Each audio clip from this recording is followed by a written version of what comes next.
Our Daily Bread for October 5th, 2022, entitled Grieving and Grateful. The scripture for today's devotional is found in Job chapter 1, verses 13 through 22.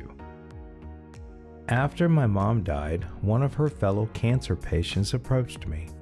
"Your mom was so kind to me," she said, sobbing. "I'm sorry she died instead of me." "My mom loved you," I said. "We prayed God would let you see your boys grow up." Holding her hands, I wept with her and asked God to help her grieve peacefully.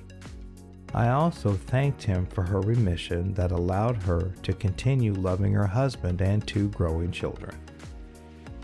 The Bible reveals the complexity of grief when Job lost almost everything, including all his children. Job grieved and fell to the ground in worship.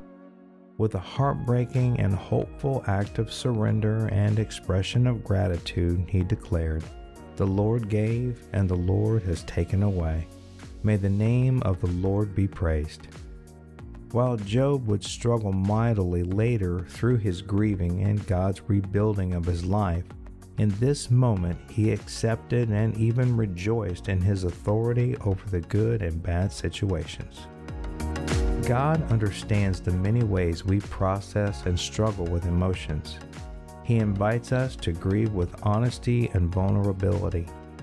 Even when sorrow seems endless and unbearable, God affirms that He hasn't and won't change. With His promise, He comforts us and empowers us to be grateful for His presence. Reflecting on today's devotional, when have you experienced gratitude toward God while grieving a great loss? How has He revealed His presence when you felt alone or misunderstood in your grief? Let's take a moment to pray. Compassionate God, thank You for knowing me and carrying me through every step of my grieving process.